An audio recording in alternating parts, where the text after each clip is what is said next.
Halo guys, selamat malam.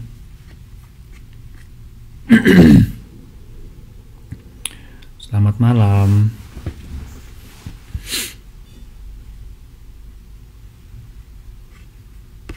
Oke, gimana kabarnya?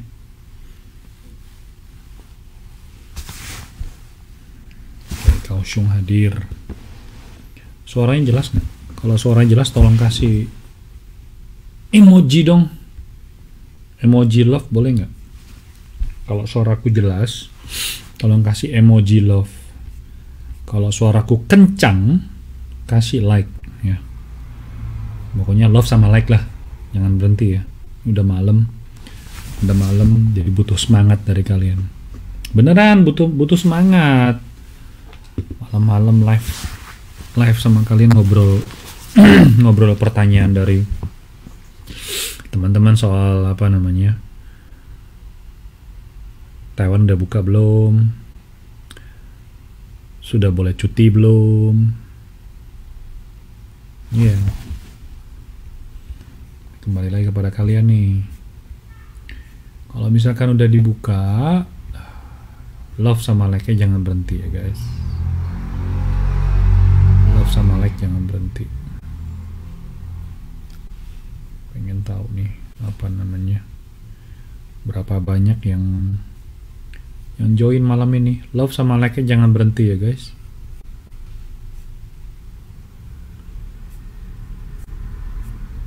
Love sama like-nya jangan berhenti. Kalau kedengeran suaranya tolong kasih love. Kalau misalnya dengeran apa suaraku dengan jelas, kasih like sebanyak-banyaknya.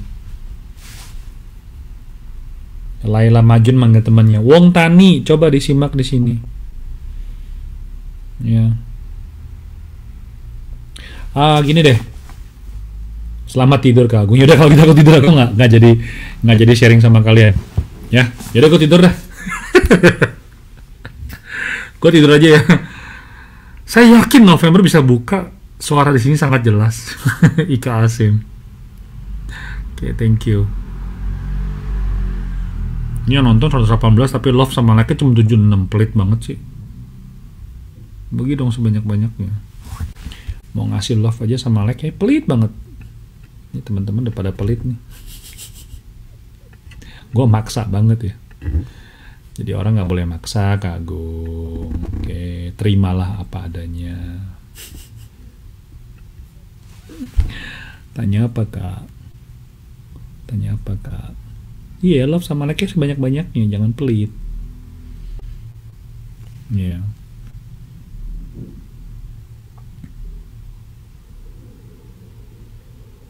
Aku udah like kok. Lanjut Kak, keburu tidur. Oke. Topik ini besok juga akan dibahas ya. Oke, topik ini besok juga akan dibahas.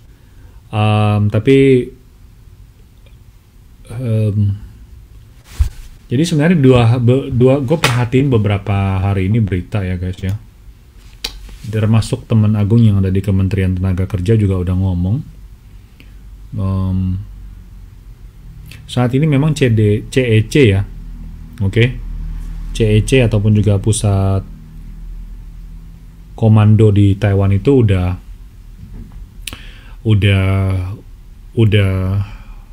saat ini masih belum membuka ya.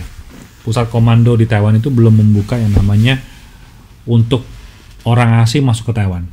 Oke, itu masih belum. Oke, masih belum. Hanya dalam berita di sini itu udah diinfokan ya. Diprediksi. Oke, dengerin baik-baik. Diprediksi bulan depan diperkirakan akan mulai dibuka. Ya, dan ini sudah diberitakan beberapa saat yang lalu. Sekali lagi, kalau misalkan kalian mendengarkan berita ini, bisa tolong di-share ya. Like sama love-nya jangan berhenti. Tapi tetap harus nunggu. Sekali lagi tetap harus nunggu ya. Nunggu peraturan pengumuman resmi. Nah, di berita ini dikatakan walaupun sekarang Taiwan belum membuka pintu negara untuk orang asing yang datang ke Taiwan. Tapi di sini Kementerian Tenaga Kerja sudah mengusung kepada CECC itu akan mengajukan permohonan atau permintaan secara khusus kepada Pusat Penanggulangan Penyakit Menular ya, atau yang kita kenal dengan CECC, untuk membuka pintu masuk untuk orang asing ke Taiwan dan akan mendahulukan Vietnam, Thailand, Indonesia, Filipina. Tidak akan membedakan industri apa. Maksudnya baik itu pekerja rumah tangga atau dia itu pekerja pabrik ya, itu akan diajukan. Nah, tapi ada tapinya nih guys, ada tapinya. Ini belum tentu disetujui oleh CECC. Aku ngomong dulu ya, belum tentu disetujui. Tapi ada kemungkinan juga disetujui karena ini kan CECC ini itu kan Pusat Pengendalian Penyakit Menular. Jadi kalau dia itu akan mempertimbangkan, resikonya, keuntungan, keburukan, resiko, kondisinya seperti apa, ya. Walaupun sekarang di Indonesia, kalau kalian lihat ya, data yang masuk ke Kementerian Kesehatan bagi yang kena COVID itu di bawah 1.000 orang. Nah, ini tanda-tanda yang bagus. Tanda-tanda yang bagus. Jadi ini harus dipertahankan menurut gua. Jadi kalau misalkan untuk yang bulan depan ini, gua nggak bisa jamin, tapi gua rasa angin bagus supaya calon pekerja migran Indonesia bisa masuk ke Taiwan. Jadi ini butuh kerjasama dengan pemerintah Indonesia juga, dalam hal ini Kementerian Tenaga Kerja atau BP2MI, untuk mempersiapkan dibuka lagi pintunya ini. Ini persiapannya perlu banget. Karena apa? Kalian bisa bayangin ya, kalau misalkan kita ready, kita siap. Kalau kita ready, kita siap dengan persyaratan yang udah diumumkan, ya. Gua rasa tidak akan lama Indonesia akan didahului untuk bisa datang ke Taiwan. Nah, persyaratannya apa? Sekali lagi, Taiwan itu tidak mengharuskan setiap orang itu vaksin, karena itu adalah hak asasi manusia. Jadi nggak ada tuh bilang, oh harus divaksin baru boleh datang ke Taiwan. Itu nggak ada. Yang ada adalah, sekali lagi, yang ada adalah mendahulukan yang sudah vaksin. Jadi kalau misalkan kalian punya kerabat, punya keluarga yang akan datang ke Taiwan, kasih tahu mereka untuk segera vaksin duluan. Yang mau cuti ntar gue bahas ya. Itu yang kedua. Yang pertama. Yang kedua, sebelum keberangkatan, PCR-nya 3 hari sebelum keberangkatan, PCR harus ready. Itu yang kedua. Kalian dengerin baik-baik ya. Buat yang mau cuti dengerin baik-baik. Ini juga ada hubungannya sama kalian juga nanti. Yang ketiga, sebelum masuk ke Taiwan, dia itu harus ditampung 1 orang 1 kamar. 1 orang 1 kamar. Setelah tiba di Taiwan, itu akan dilakukan PCR lagi. Kemudian harus ditampung 14 hari untuk di karantina. Kemudian karantina mandiri ataupun juga karantina mandiri 7 hari. Jadi 14 plus 7. 14 plus 7. Ini mengenai soal teman-teman yang mau masuk ke Taiwan. Nanti soal, gue tahu nih teman-teman udah banyak nanya nih, kalau misalnya Sinovac gimana guys? Nanti aku jawab ya. Jadi ini buat calon PMI ya. Buat calon PMI ya. Nah, jadi sekarang PR buat pemerintah kita di Indonesia apa? Memastikan bahwa PCR yang dikeluarkan oleh pemerintah itu, ataupun juga apa namanya badan yang terkait ya, itu harus dipastikan bahwa PCR itu asli, bukan palsu. Ya, harus asli sama palsu. Jangan coba-coba beli. Jangan coba-coba beli. Karena ini udah kejadian kemarin itu, gara-gara ada orang yang beli ataupun juga palsu atau gimana kita nggak tahu, berangkat dari Indonesia negatif sampai di Taiwan positif. Apa coba? Ini namanya mencoreng nama kita sendiri. Jadi nggak boleh tuh kita tuh memasukkan dokumen. Itu begitu sampai di, nggak bisa bohong guys, nggak bisa bohong. Ya namanya juga virus, mana bisa bohong. Kalau memang lu udah positif, masuk ke Taiwan ya pasti positif. Walaupun lu melampirkan surat, akan PCR lagi. Itu yang gue gregetan. Jadi moga-moga PCR yang dikeluarin itu asli, bukan palsu. Kalau selalu mengeluarkan dokumen palsu nantinya, itu malah kita yang mencoreng nama kita sendiri. Ya, itu gue rasa tugas dari pejabat RI ya yang menangani masalah penempatan pekerja migran Indonesia ke Taiwan. Ya. Itu sih. Ini soal calon PMI ya, calon pekerja migran Indonesia ya.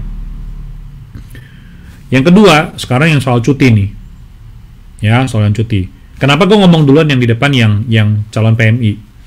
Karena cuti lebih gampang. Cuti itu kenapa kita nggak bisa cuti? Kenapa kita nggak bisa cuti? Nggak bisa cuti itu karena Taiwan itu tidak mengeluarkan surat re-entry permit. Nggak dikeluarin. Makanya kalian nggak bisa cuti. Ini banyak yang tanya, cuti gimana kak? Zero cost kita nggak bahas hari ini ya. Zero cost kita nggak bahas. Nah, zero cost gue nggak bisa bahas. Kenapa? Karena itu wewenang pemerintah RI. Gue nggak bisa jawab. Beneran gue nggak bisa jawab. Walaupun itu jadi perdebatan ya, zero cost ya. Itu harus ada komunikasi lebih lanjut antara pemerintah Indonesia sama Taiwan. Zero cost gue nggak bahas di hari ini. Gue cuma ngebahas soal calon PMI sama cuti. Oke, balik lagi ngomongin soal cuti. Nah, kalau misalkan Taiwan sekarang sudah bulan depan ya, diperkirakan bulan depan bisa masuk ke Taiwan, artinya buat kalian yang cuti juga berita gembira. Karena apa? Calon PMI aja bisa masuk, artinya yang cuti pun juga bisa cuti.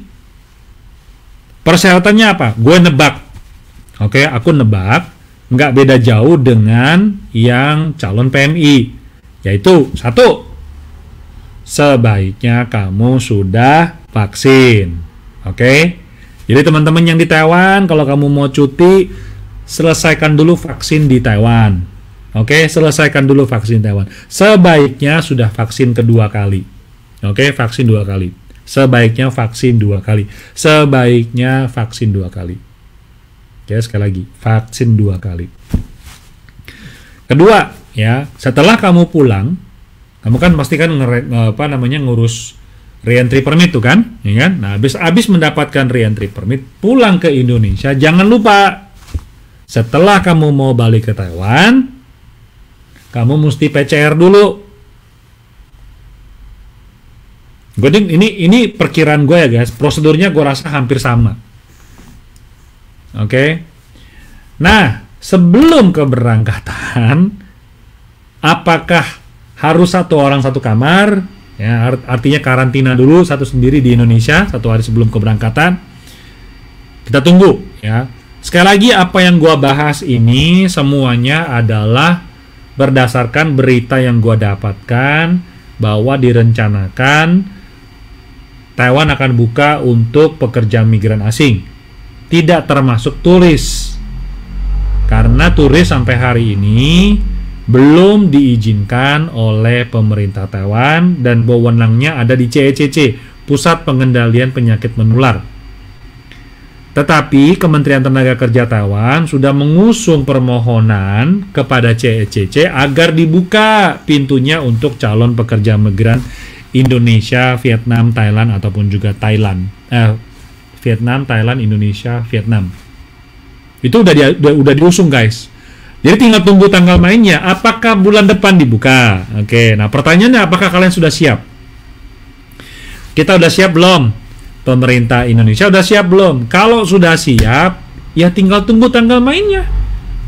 Oke, tinggal tunggu tanggal mainnya. Jadi buat teman-teman yang di Indonesia yang lagi nonton live ini, kalau kamu memang lagi nunggu pintu Taiwan dibuka, pastikan kamu sudah vaksin.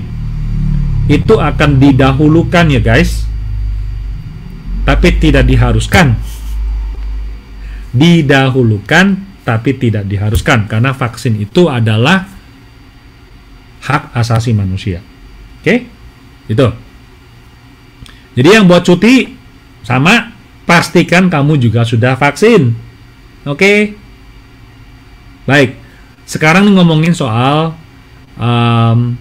jenis vaksin. Ya, gue ngomongin dulu yang teman-teman jenis vaksinnya ini. Sebentar, ini tiba-tiba putus ya. Oke, sekarang kita lanjut lagi nih, ngomongin soal jenis vaksin. Ya, jenis vaksin di Indonesia itu kan ada banyak macam. Ya, salah satunya, salah duanya ya, salah duanya itu adalah made in China. Namanya Sinovac sama Sinopharm. Oke, Sinovac sama Sinopharm. Ada dua nih.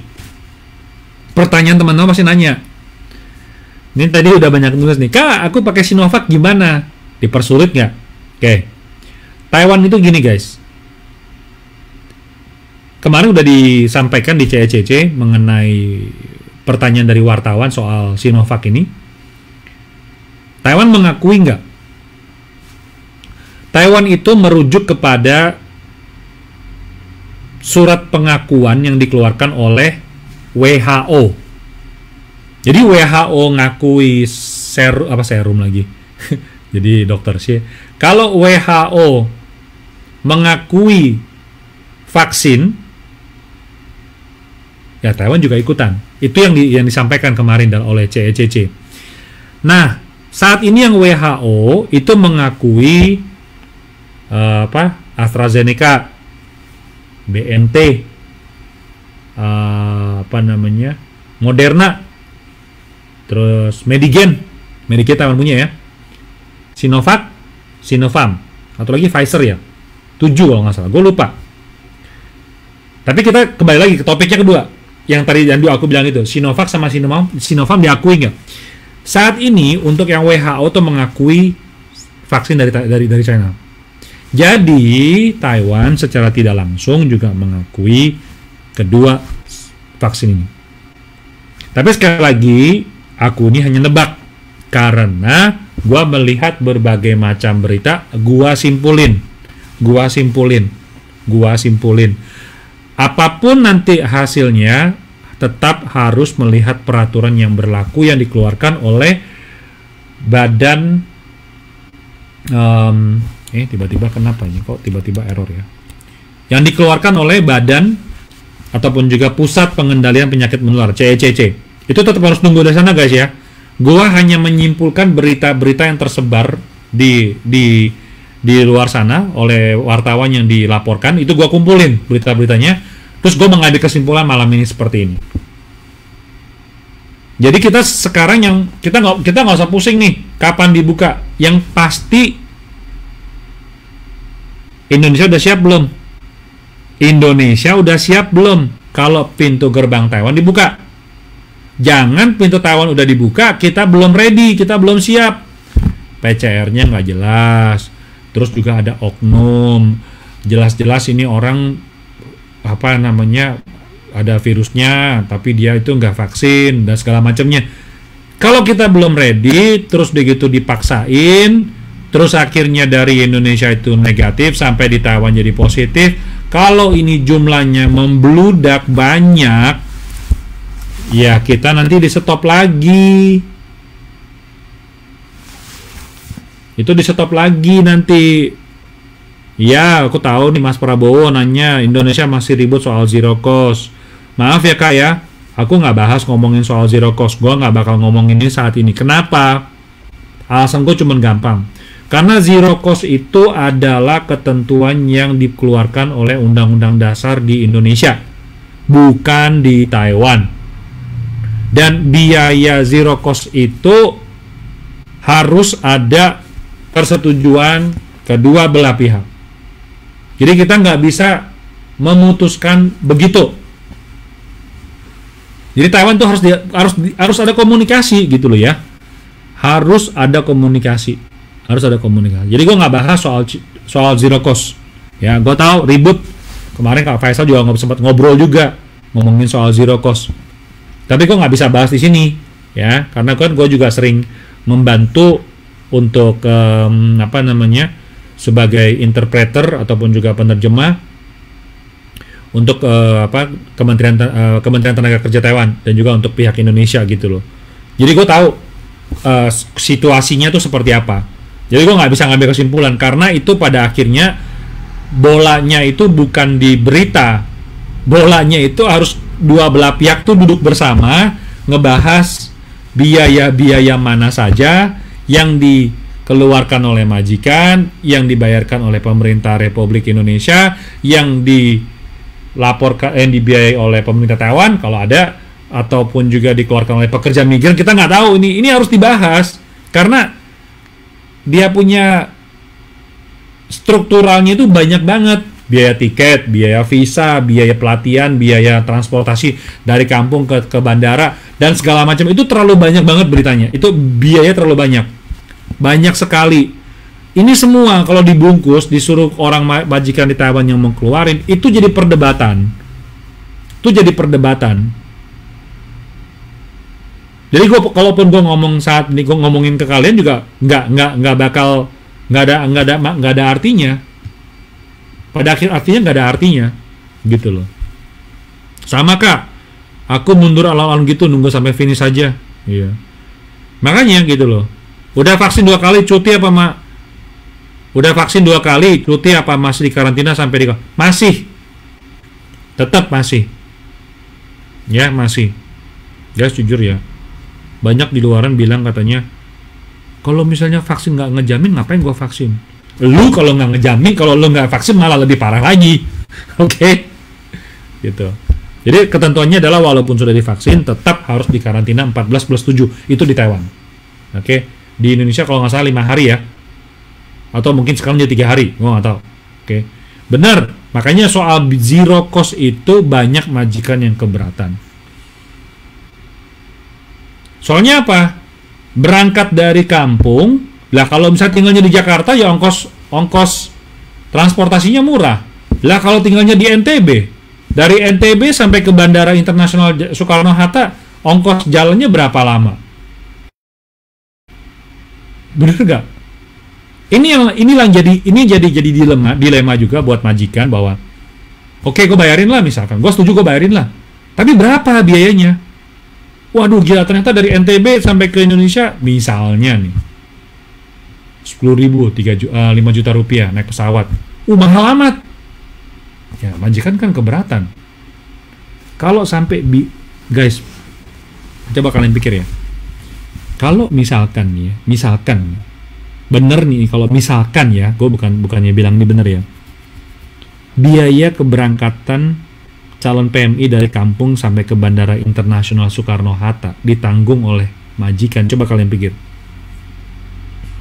Kira-kira ada nggak majikan di Taiwan yang mau ngebayar teman-teman yang di NTB, di Sumatera Utara lah misalkan, atau di Kalimantan Timur, Sulawesi Tengah? Ada nggak yang mau bayarin? Kalau gitu gue mendingan cari yang di Jawa aja, di Jawa Barat lah paling. Akhirnya apa? Akhirnya yang berangkat yang paling deket yang dicari. Ngapain gue keluarin duit buat merekrut pekerja migran dari NTB? Karena ongkos tiket dalam negeri gue yang tanggung. Ya misalnya gue majikan di Taiwan, gue yang nanggung, terus mahal. Ngapain gue ya? Udah cariin Jawa Barat aja deh. Pada akhirnya apa? Ya yang di luar Jawa tuh nggak ada kesempatan. Iya, nggak mungkin. Nah itu makanya kenapa gue nggak bahas. Ini gue udah bahas sih sebetulnya sih ya. Itu makanya gue nggak bahas soal zero cost karena terlalu banyak biaya-biaya itu banyak banget yang jadi tanda tanya beneran.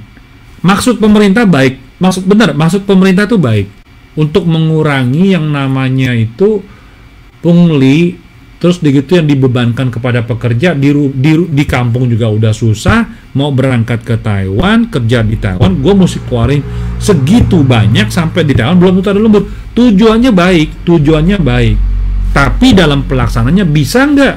Itu pelaksananya bisa nggak?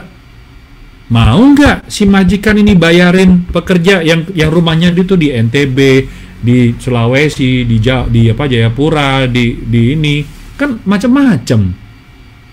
Pada akhirnya yang menikmati bisa bekerja di luar negeri ya orang-orang yang di Pulau Jawa aja. Kenapa? Kalau contoh lah, gue ada biodata. Satu dari Jawa Barat, satu dari Kalimantan Tengah. Terus gue lihat, ya udah gue pilih Jawa Barat ya, karena deket gitu loh. Gagal nggak tahu, gue nggak bisa ngomong begitu juga. Siapa tahu pemerintah kita bersedia untuk membayar biaya penempatan. Siapa tahu, kenapa enggak? Zaman sekarang mah apa aja bisa gitu loh. Asal tujuannya baik untuk masyarakat, gue yakin pemerintah akan berusaha. Gitu gue yakin. Kalau gue lihat dari cara kerja Pak Jokowi, ya, dan semoga timnya, ya, timnya juga begitu, ya, untuk ngurus penempatan ke luar negeri. Kalau memang betul, kalau mampu duitnya, kenapa enggak? Toh sekarang biaya vaksin yang dikeluarkan pemerintah untuk warga berapa banyak duitnya? Banyak kan guys? Jadi gitu. Jadi soal zero cost beneran kita nggak usah jujur aja sih, nggak usah kalian pusingin, beneran nggak usah pusingin. Karena itu PR terlalu banyak, PR terlalu banyak. Gagal nggak usah pusing. Sekarang yang penting bisa berangkat dulu apa enggak. Menurut gua malah PR yang paling pertama bagaimana pemerintah mempersiapkan calon pekerja migran Indonesia. Itu nomor satu.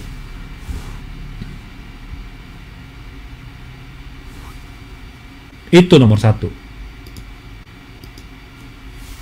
Nah nih, Robby nanya nih, kalau awak kapal gimana kok? Lihat-lihat udah bisa apply visa, betul. Ini untuk yang ABKLG ya. Untuk ABKLG sekarang tanggal berapa? 28 ya. Tanggal 27 ya, Teto sudah membuka permohonan visa khusus untuk ABKLG. Itu udah dikeluarin. Ya, udah dikeluarin guys ya. Tapi ini masih dalam bahasa Mandarin guys. Gue percuma ngasih ke lo. Gue kasih ke lo aja deh.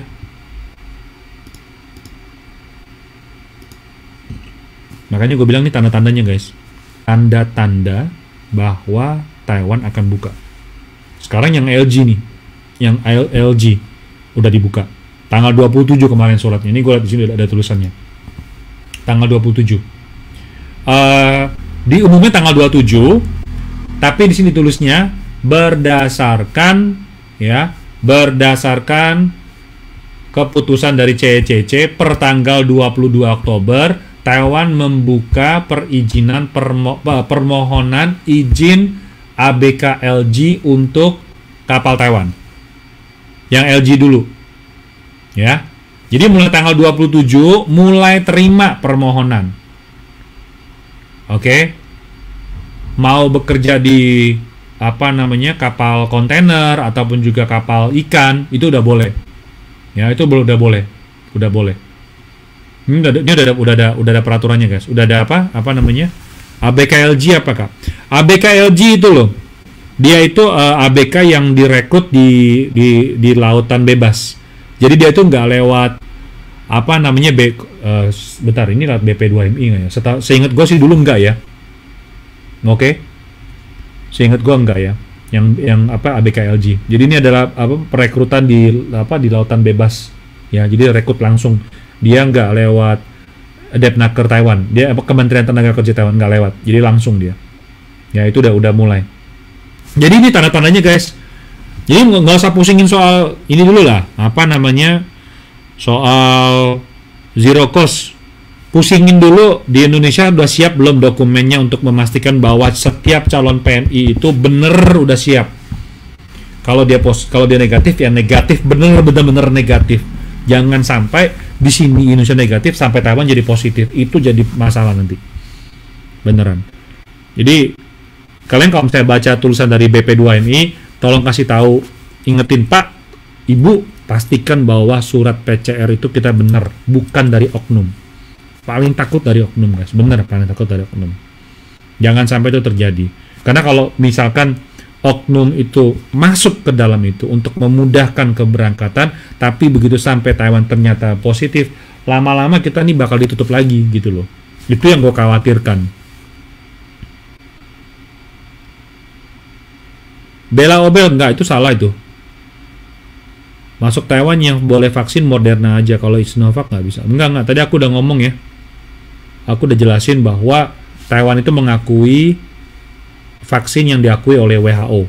Dan di WHO itu salah satunya itu Sinovac sama Sinovac juga diakui. Jadi oke banget. Ya. Oke. Terus bagian cuti, gua prediksi setelah kalian pulang, balik lagi ke Taiwan, tetap harus di karantina 14 hari plus 7 hari. Gitu. Oke guys ya. Moga-moga sharing malam ini bermanfaat buat kalian, sedikit membuka ya. Kalau misalkan kalian baca lihat-lihat di TikTok ataupun juga di sharing-share yang soal kapan Taiwan dibuka ini, kalian lebih peka dan juga lebih tahu ini berita yang dia ngomongin YouTuber ataupun juga Facebooker ini bener nggak sih? Ya kalian bisa tebak. Jadi jangan cuman terima aja gitu loh. Orang ngomong apa lu terima aja. Jangan gitu. Cerdas dikit guys. Beneran cerdas dikit, jangan mau dipanas-panasin sama orang-orang yang punya niat buruk untuk ngerusak kenyamanan ataupun juga merusak lingkungan lah. Ngapain sih, kadang-kadang gue berasa kesel gitu loh. Ya, jadi jangan, cobalah, kita ini zaman sekarang itu gampang banget itu kita dapetin informasi ya, tapi belum tentu info itu benar. Jadi didengar baik-baik. Jangan ditelan begitu aja gitu lo share. Nanti pada akhirnya malah ngerusak suasana gitu loh. Ya itulah kenapa gue sering live ngomongin soal Infonaker sampai hari ini nggak ada berhentinya, karena kadang gue kecewa juga ada orang tuh bener-bener mau ngerusak. Janganlah ya. Oke. Yaudah gitu aja guys. Moga-moga kalian tetap sehat walafiat ya. Ya, sehat walafiat dan tetap happy ya. Dan juga jaga kesehatan. Yang belum vaksin buruan vaksin ya, nggak usah mikir lagi. Oke. Kalau misalnya kalau masih menolak vaksin mau bekerja di Taiwan, ntar malah kamu kesempatannya malah diserobot orang lain. Oke. Tetap doa dan juga tetap cintai Indonesia. Peace, bye.